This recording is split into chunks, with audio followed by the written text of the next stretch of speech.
Who are you?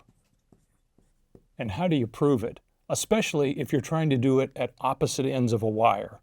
Well, you can't just take your ID and hold it up to the computer screen and expect that that's going to work. It won't. So how do we prove who we are when we're on IT systems? Well, that's the process of authentication. And there are different ways that we do it. One is based upon something you know. Something you know might be a secret, a password that only you know, or a PIN. So something like that. We also might do it based upon something you have. So that is a specific device. Very often these days, that would be your mobile phone because most people aren't separated from those for very long. So you have that specific device and we register it in advance. And then the other way is based upon something you are. This is some physical characteristic of you. Your face print, your fingerprint, your maybe voice print, some sort of biometric. Now, these are the ways that we do authentication based upon something you know, something you have, or something you are. But each one of these has a certain amount of risk associated with them. In fact, something you know, well, knowledge is something that can exist in actually two brains at the same time. So if I steal your password, I might know it as well, and therefore I could log in as you. Your device, maybe I steal it from you. Now you don't have it anymore, and I authenticate as you even though I'm not you. So that has a weakness. And biometrics also have weaknesses in that someone may have similar physical characteristics and they may be similar enough, or maybe there's a way to fake out the biometric reader and make it think that you're someone that you're actually not. So in other words, all of these have inherent weaknesses. But we're also looking at trying to make this authentication process one where we're having to consider a continuum between security on one end and usability or convenience on the other end. If we make it too secure, in fact, we've locked it down to such a point that there's a lot of friction introduced for the user, and they're not going to be happy about that.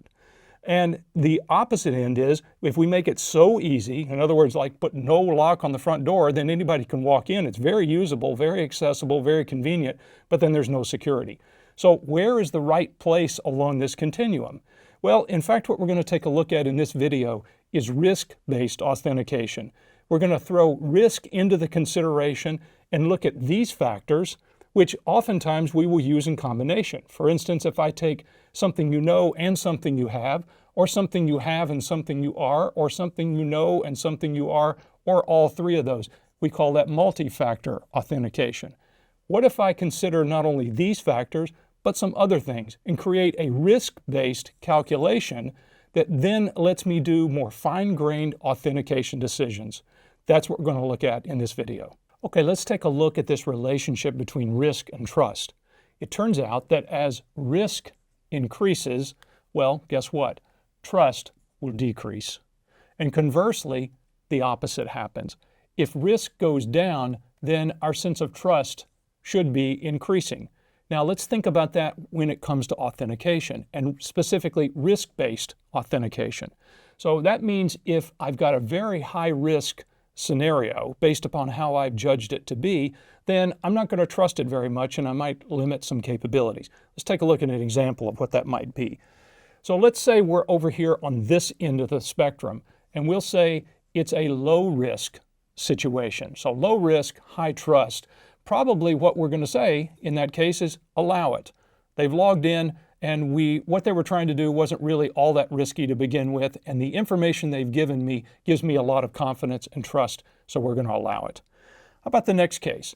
Let's say we're in a medium case, where we've got medium risk involved here. Well, now I have a couple of choices. I could either limit what their access is and say, okay, I sort of trust you, I sort of don't, so I'm going to only let you do these things but not those things. Or I might do something where I end up asking for additional factors. So I'm going to look at other things, the context about the transaction. I may also do something that would cause you to have to re-authenticate later. So we could make a decision on either of those kinds of things. And then finally, if we judge it to be a high risk situation, well, guess what? We're probably just going to say no. We're not going to allow that. although we'll look at a scenario where we might be able to maybe make some adjustments in that case. Okay, let's take a look at what some of those risk factors would be. What kinds of things would help us determine whether we can trust this authentication, this proof of who a person is or not? Well, I've already talked about the basics, and those are the things that you know, something you have, something you are. And a lot of times, as I said, we use these in multiple combinations, multi-factor authentication. So that's the basic stuff here, right?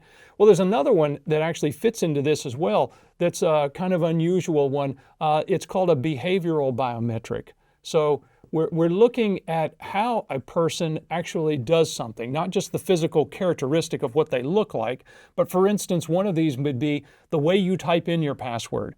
It turns out people type differently, and they'll pause in a micro way on just one key versus another. So if we profile that, then we could, with some degree of confidence, say that we think it's you because the way you typed your password in, the speed, the way you hesitated, all that matches. That's a behavioral biometric that would fit into those authentication types. How about some of the other things that we could consider here? Well, other things in terms of the way the user, once they're on the system, different kinds of behaviors may also factor into this. So for instance, we may look at the times that you log in. We may even have restrictions. Like we know, for instance, your job is Monday through Friday, 9 to 5. And if you're trying to log in on Saturday at 2 a.m., no. The answer is no. I don't care if you got all the rest of this right. That still doesn't look right. We could also look at duration, the amount of time you spend on the system, typically, and find out if that looks like it's out of sync. You know, you're not normally on for this amount of time. So we're either going to re-authenticate you and challenge you to prove your identity again, or something along those lines. Some other things that we could look at is failure cases. So the number of failures that you've had, you've logged in and you've been generally successful at doing this, and now all of a sudden you can't seem to log in anymore. You've had a large abnormal number of failed login attempts, and therefore that is going to make us feel this is a higher risk and we're going to have lower trust. So what are some other things that we can consider? How about a broader context for a particular transaction? So we might, for instance, look at the device that you're using and say, okay, if you're using one type of device, then we're going to trust it more than another type of device. Or this is the type of device you normally use, and now you're using a different one. So we think that might, in fact, infer that there's more risk in this. We might also look not only at the type that I mentioned, but we could also look at the configuration of the device. So I might, for instance, say, you should have certain security software installed on your device, and if you have that, I have more confidence than if you don't have that. Another thing is to look if the device has been jailbroken. So if there's been a jailbreak on the device, then I really can't trust it. In other words, someone has modified the operating system, and therefore it could have malware, it could have all kinds of things going on with it. So if I see these kinds of things or the absence of those things, it would give me more or less trust in that situation. How about geographical location? So if you normally log in from the US and then suddenly you're logging in from the other side of the world, then I'm going to say that really is not what we're expecting from you. So your location in that case is wrong. Now, if it turns out though, let's say I normally log in from the US and then I log in from Rome, then you might say that's wrong, unless I was supposed to be in Rome in the first place, in which case logging in from the US would have been the incorrect case. So sometimes you have to understand the context as well, and it's not always static. It could be, in fact, dynamic, and we need to be able to adjust for those kinds of situations. Also look for what we call impossible travel. That is, if I logged in from the US, let's say New York, and then 10 minutes later logged in from Beijing. Not possible. I can't be in both of those places. That's an impossible travel case, and therefore we want to deny access in that case. Another one is IP reputation. Yeah, internet protocol addresses, your IP address has a reputation as well. If we know that that IP address has normally been a place where a lot of malware or hackers have attacked from, then we're going to say, you know what, I don't care if you got all the rest of this stuff right.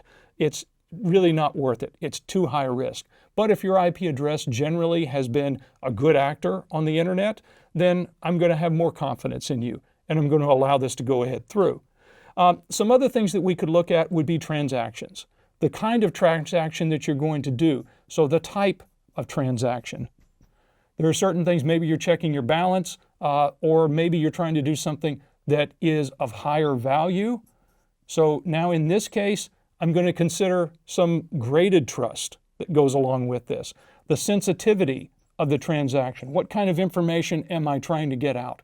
So as you look at this, there's a lot of different factors that we could take into account. And in fact, it's a lot more, you see, than just something you have, something you are, and something you know. I could consider a lot of different things, put all of these things into the soup, into the algorithm, and then see what we come out with. It's a way of creating greater trust by reducing risk. All right, let's take a look now at the relationship between risk and sensitivity, because these two kind of need to be considered together when we're looking at a graded trust situation. So for instance, if I start off with a case where I say risk is high and the sensitivity of the transaction is high, I'm probably going to deny that.